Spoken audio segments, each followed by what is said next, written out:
जी, अस्सलाम वालेकुम रहमतुल्लाह। बच्चों, उम्मीद करता हूँ आप लोग खैरियत से होंगे। जैसा कि आप लोग जानते हैं, हमने लेक्चर स्टार्ट किए हुए हैं। तो आज हमने जो टॉपिक स्टार्ट करना है वो है एनर्जी। यूनिट नंबर जो है ना 8 है, क्लास 6, और यूनिट नंबर 8 उसका टाइटल है एनर्जी। तो हमारा जो क्वेश्चन है वो है व्हाट आर रिन्यूएबल रिसोर्सेज, और उनके टाइप्स बतानी है। तो रिन्यूएबल रिसोर्सेज क्या होते हैं बच्चों? रिन्यूएबल रिसोर्सेज जो होते हैं ना, ऐसे सोर्सेज जिनको हम बार बार यूज कर सकें और उनको जो है ना रिसाइकल भी किया जा सके, तो उनको कहते हैं renewable sources. The sources of energy which exist in nature in abundance. पहली बात तो ये है कि अबंडेंस में पाए जाएंगे, ज्यादा तादाद में होंगे। और दूसरी बात ये है can replaced easily in short period of time, कि इनको शॉर्ट पीरियड ऑफ टाइम में रिप्लेस भी किया जा सकता हो। तो इनको बोलते हैं हम रिन्यूएबल सोर्सेस। बात समझ आइए बच्चों? क्या definition? Sources of energy which exist in nature in abundance, जो ज्यादा तादाद में पाए जाते हैं और इनको हम रिप्लेस भी कर सकते हो in short period of time में, आर कॉल्ड रिन्यूएबल सोर्सेस।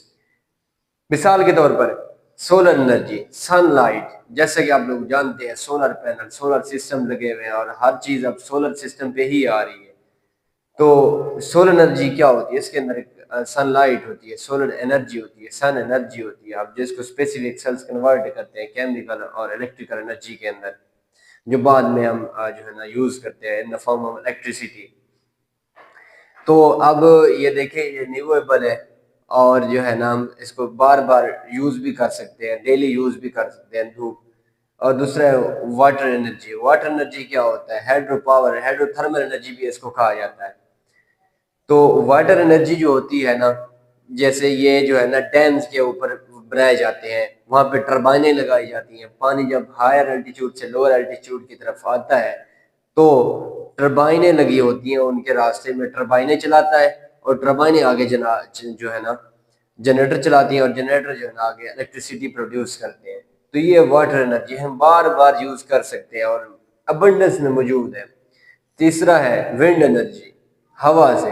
अब देखिए हवा चलती है तो इससे कोई ना कोई फायदा तो लेना चाहिए, तो उसका फायदा ये हम इसको यूज कर सकते हैं। ये इसके लिए भी बड़ी बड़ी टर्बाइंस होती हैं जो चलती हैं और उनके साथ जनरेटर जुड़े होते हैं, उनसे फिर एनर्जी जो है ना यूज करके इलेक्ट्रिसिटी बनाई जाती है। चौथा है बायोगैस, जानवरों का गोबर। हाँ जी, ये भी फायदेमंद होता है, इसको भी आप यूज कर सकते हैं।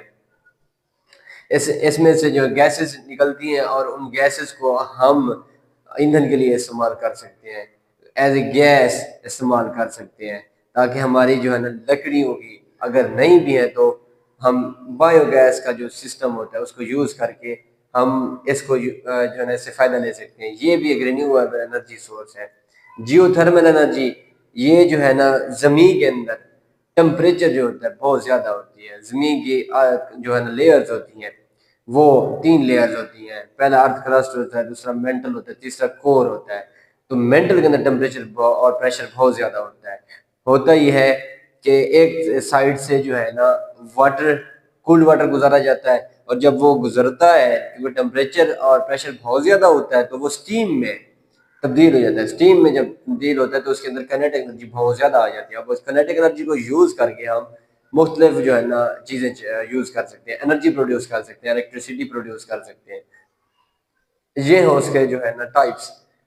अब इसकी अहमियत क्या है? It is available and will never run out. ये हर वक्त अवेलेबल है। अब देखिए सनलाइट अवेलेबल है ना, तो हम हर वक्त इसको यूज कर सकते हैं, तो कभी भी खत्म नहीं होते। वाटर देख लें, हवा देख लें, बायोगैस देख लें, या जियोथर्मल एनर्जी देख लें, does not cause environmental pollution, green house effect हो या ग्लोबल वार्मिंग हो, ये एनवायरमेंटल पोल्यूशन भी नहीं कॉज कर सकती। जैसा कि हम renewable non renewable resources use करते हैं, पेट्रोल डीजल वगैरह इस तरह के जो है ना पेट्रोकेमिकल्स यूज करते हैं, तो वो इन्वायरमेंटल पोल्यूशन कॉज कर सकते हैं, ग्रीन हाउस इफेक्ट कॉज करते हैं, ग्लोबल वार्मिंग कॉज कर सकते हैं, ओजोन लेयर डिप्लीशन का सबब बन सकते हैं, और मुख्तलिफ डिजीजेज का सबब बन सकते हैं।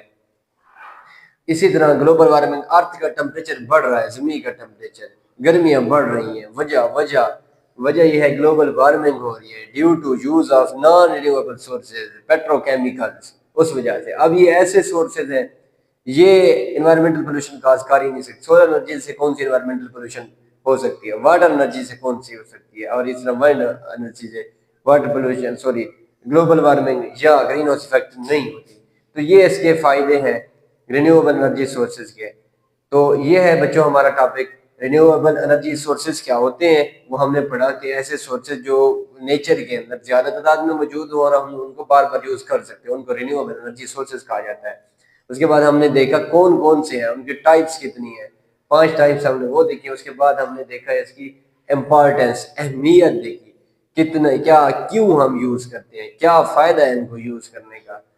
ठीक है बच्चों, और आप लोगों की डायरी ये है कि आप लोगों ने इस सारे लेक्चर को नोट डाउन करना है और लिख लेना है ताकि आप लोगों के काम आ सके।